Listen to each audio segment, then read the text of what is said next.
What's going on, everybody? Welcome into this Friday edition of Rivals Down South. I'm one of your hosts, T-Bob Hebert. Today we got a legendary three-man booth. SEC Mike is back. Our resident Tennessee fan, also the host of the highest-rated SEC podcast out there. Mike, what's going on, man? Hey, doing good. It's an honor to be sandwiched between you two legends here. Yeah, it's interesting, Mike. I guess so AJ's back as well. AJ McCarron. AJ, what's up, dude? How's Cincinnati? How is the jumping knee-deep into an NFL team in the middle of fall going? It's going good. Just getting ready to take this trip to Arizona tomorrow and hopefully get a win. Hell yeah. And so AJ's cool enough to still make time here for Rivals. How about this, Mike? You're a bit like the ball in this situation, right? Like AJ's hands are warmly nestled in my groin, something I'm very used to. And then I'm just going to pass. You're right. I'm going to snap you right to him. I love it, man. You're getting to fulfill all of your Tennessee fan fantasies when AJ was, doing what he did to y'all for a long time. All right, look, we got, hey, by the way, youtube.com/watch stadium. If you want to comment, we'll get all your comments during the show. Hope everyone's having a great weekend. Let's have a great weekend. We got some big battles going down. And, AJ, you're tied, taking center stage, heading out to College Station. A ton on the line here. Alabama looks like they found themselves after losing to Texas. A&M looks like they found themselves a bit after losing to Miami earlier this year. A little bit of, okay, have you heard any of these Jalen Milroe rumors? A lot of message board chatter, maybe a tweaked hammy or something. A lot of beat reporters say no. He's in the background of the practice footage. Have you heard anything on the Jalen Milroe front, AJ? I have not, and okay. But you know, T-Bob, even if I did, we can't leak that out. We got a big game coming up, right? I'm not here to hurt the program. I'm trying to help us keep winning. But I have not. I got to take a shot. I got a theory on that real quick. I think they floated that out there so that A&M thinks, oh, we got to prepare for multiple quarterbacks because their offense has been so awful that if they just lock in on Jalen Milroe, they may shut him out this weekend. Oh, okay. Shots fired off the bat. And that is what we get down to. I've been waffling back and forth in this game all week long. I kind of feel like I'm coming around to Mike's side in College Station. This looks like a very good A&M defense. Max Johnson, Jalen, AJ, how do you have it scored? Mike thinks A&M takes us home. Give us the Alabama side of this. Yeah, listen, I think Tommy Rees has found his rhythm and play calling for Jalen. He's starting to mix in some QB runs in there, a lot of zone reads, and then the passing schemes seem to be a little more basic, right? They're not asking him to, throw a ton of crossing routes or read left to right, full reads. From an offensive scheme, it's usually play action. Let's take some shots. Other than that, let's get the ball out quick.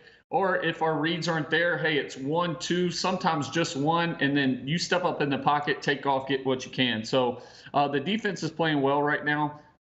Played well against Mississippi State. So listen, I still have Bama, walking away with this one. Okay, AJ, I want to stick with you for a second. Then I want to get Mike's on the kind of the Aggie advocate for the Aggies, if you will. But Nick Saban, so Jalen Milroe is from Katy, Texas, about 80-something miles away from College Station. And Nick Saban told Jalen Milroe, quote, just because you're going back to Texas, that doesn't mean you got to do something different. You just got to play your game.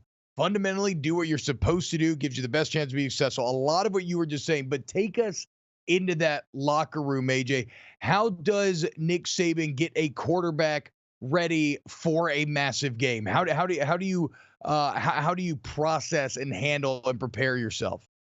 Yeah, I think it's different for every guy, and I think Coach Saban has a really good read on that. Some guys he's going to have to talk to and kind of help them along the way. Some guys it's just, hey, let's let him go out and play his game, right? And just remind him, play your game. Don't try to do anything special. Don't try to play outside of yourself. And with Jalen, that's the biggest thing. I felt like in the Texas game, he was listening to everybody say, "Oh, he can't be a pocket passer. He's not a full-time pocket passing quarterback." And he tried to do a little too much of that rather than just stepping up in the pocket and taking off. So I think he's had that experience. He's went through those ups and downs, especially for big games, being against Texas, and I think he'll play well this week. So CFB expert hits. I mean, I feel this in my bones. It's still Bama. It's always Bama. Don't be fooled. And I feel a bit foolish because I have somehow talked myself into Jimbo Fisher and A&M over Nick Saban and Bama this weekend. Mike, help me feel better about it. Why am I correct and thinking the Aggies get it done at home? Well, I've been called a fool many a times. I even get called a hater all the time but I call it telling the truth, guys. And right here, so a couple stats for you. A&M, number 4 in the country in sacks. Bama, 125th in the country in sacks allowed. Alabama, 104th in the country in gaining first downs on first and second down. So what's that tell you? No success early downs. They're achieving it late. You set up on the road against this Texas A&M defense that's going to be coming after you. Again, call me a hater, what have you. I'm spitting facts at you here.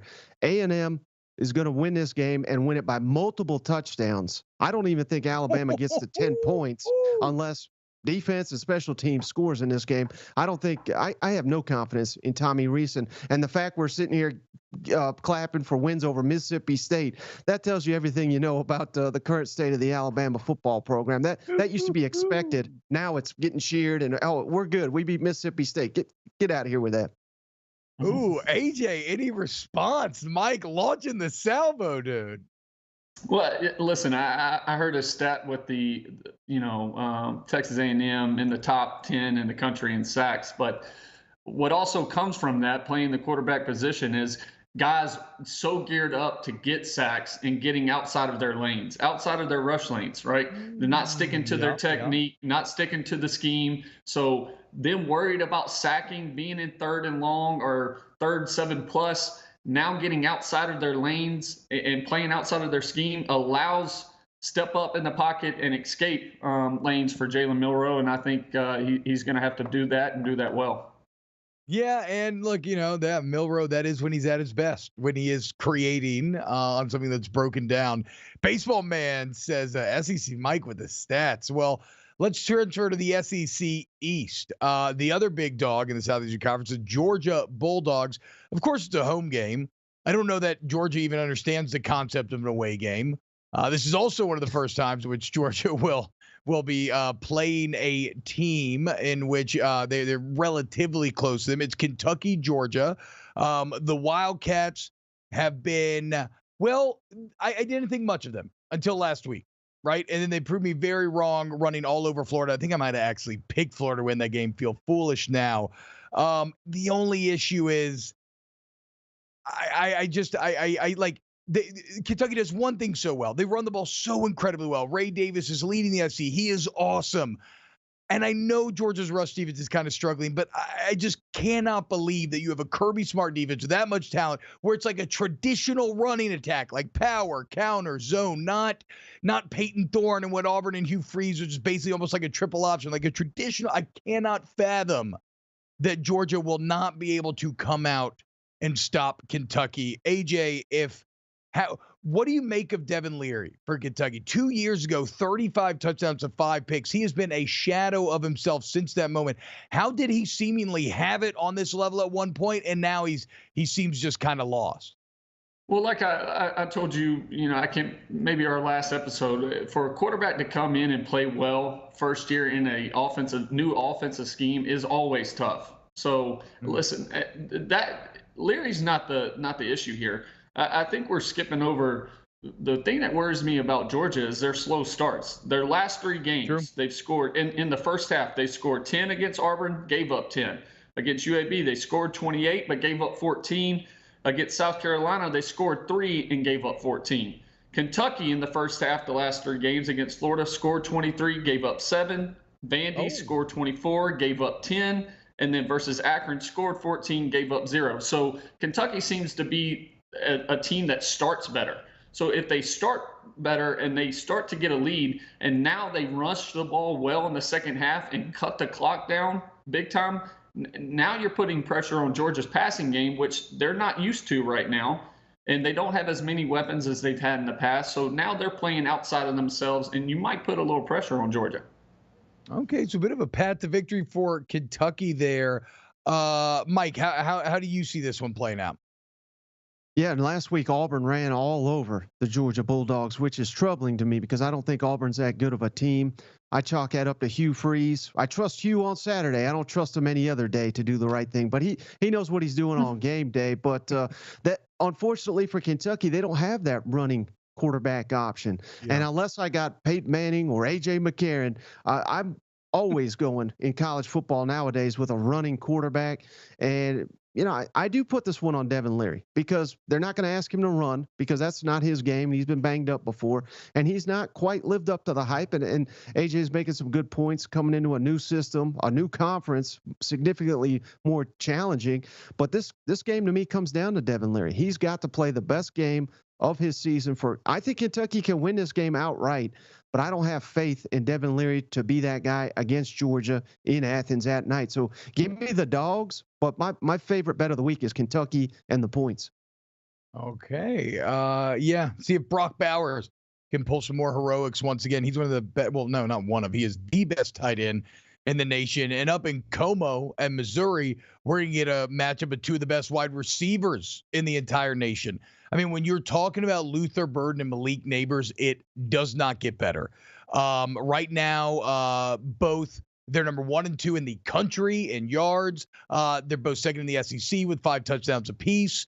I kind of like, actually, speaking of a gambling play, a little parlay anytime touchdown for each. Just take a shot. Both the defenses are horrible. I think, there's a very good chance they both end up in there. But boys, I'm not going to lie. I am not feeling very bullish on the Tigers. They're bringing the worst defense in the Power 5 to come with them. And defense travels. Unfortunately, LSU has none of it. AJ, what do you think, man? Which version of the Tigers reigns supreme here? Yeah, I mean, that's a big question, right?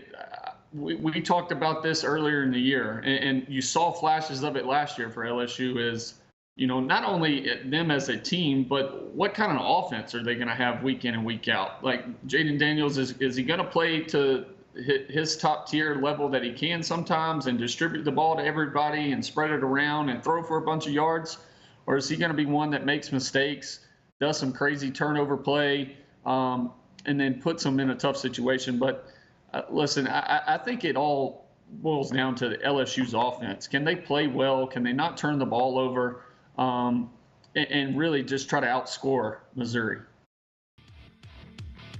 Yeah, look, I think if you enjoy offense for the second week in a row, this is a game you're going to want to check out. Slam the over. All right, we're done breaking down the games. It's time to pick some winners. Me, Mike, and the fans have a slight early lead on AJ here. AJ, you're going to have to climb out of the basement. We'll get to it next here on Rivals Down South.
What's happening, y'all? Welcome back to Rivals Down South. You see the graphic on the screen.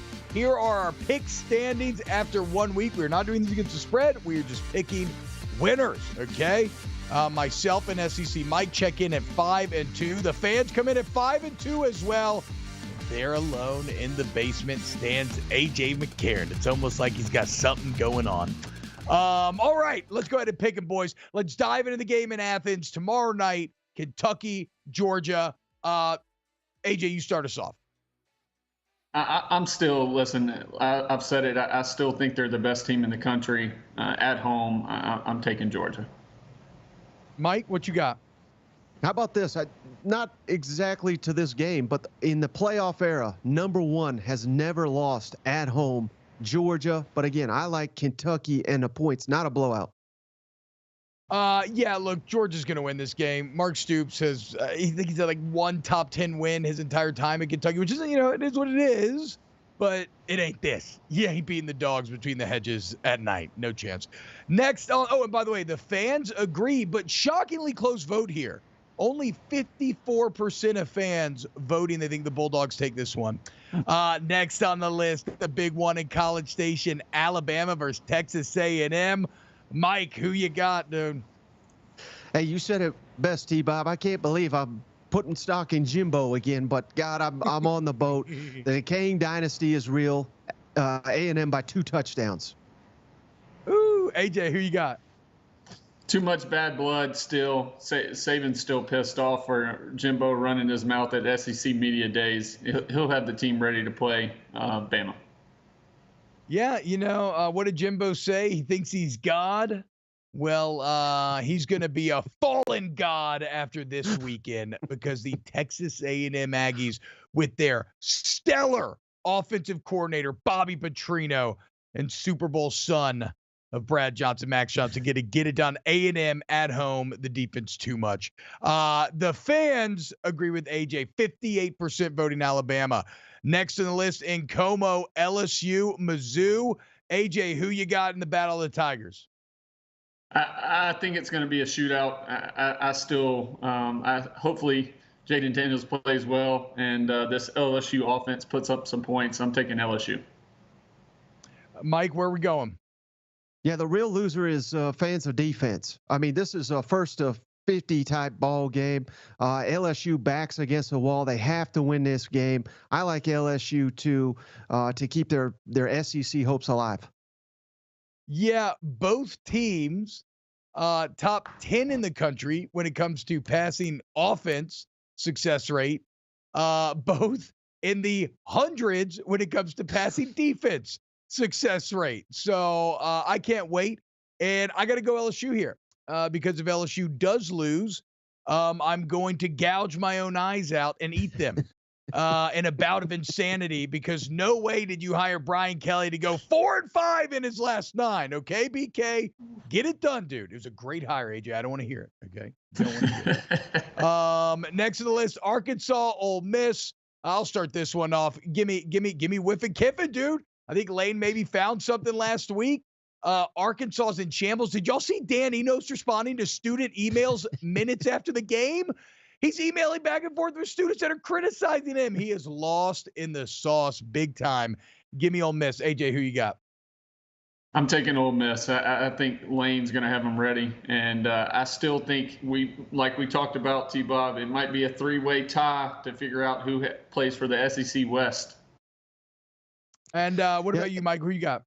They finally got Judkins going. That was key to the whole operation there at Ole Miss. I know Arkansas's got Rocket Sanders back, so back and forth game. But I like Ole Miss too, at home at night. That's a tough environment to come out of with a win. Vanderbilt, Florida. Florida actually losing this game last year, but it's in the swamp. I like Florida. Mike, who you got? Yeah, Billy Napier may lose his job bowl is what I'm calling it. Florida has to win this football game. Give me the Gators, but not by much. AJ, what about you? I'm taking the Gators at home. I think that's the deciding factor. Yeah, Swamp's the best place playing the SEC. Western Michigan, Mississippi State. Surely, look, I'm on Mississippi State. Any disagreement, boys? We all on State here?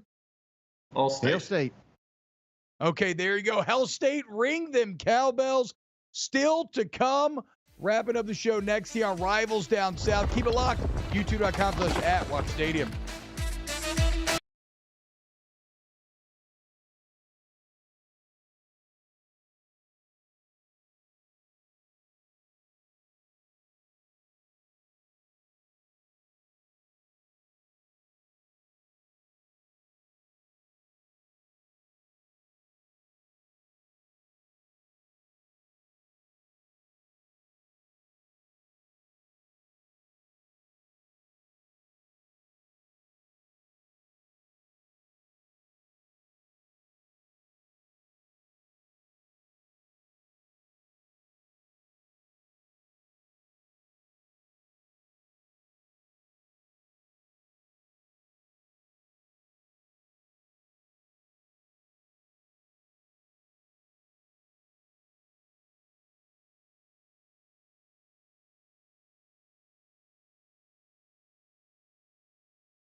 Welcome back to Rivals Down South here on Stadium.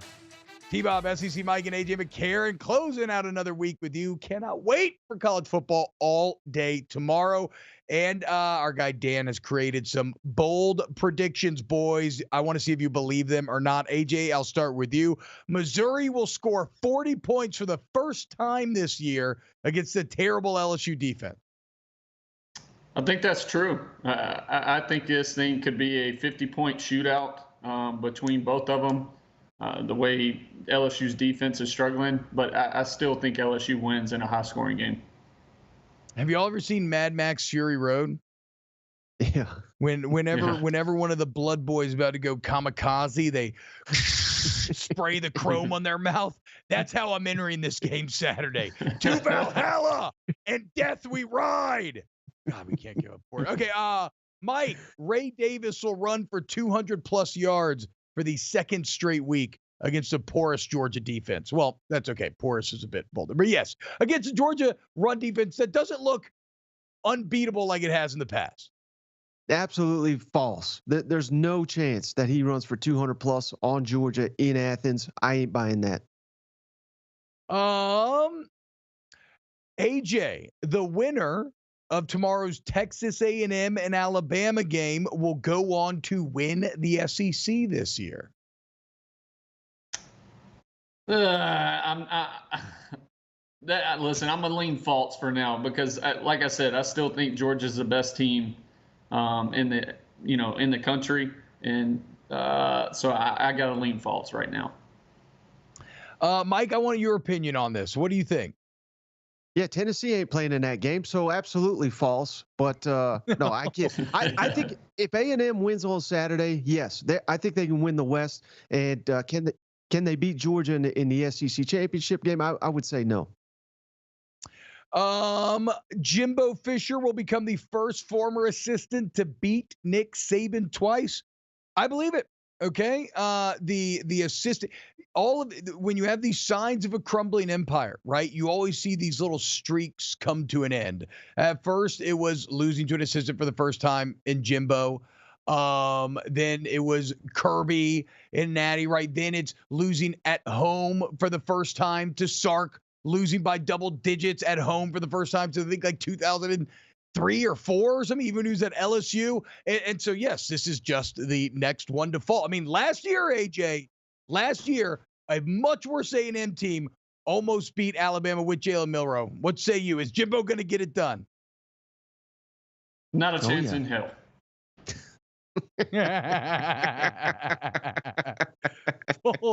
full stop there. All right, boys. Well, look, let's have ourselves a weekend. Best of luck to everybody's bets this weekend. AJ, best of luck to you playing in an actual NFL football game. Tell Joey BSN what's up. And we'll be back with another week of Rivals Down South right here on Stadium. Thank you, bro. We'll see you next week.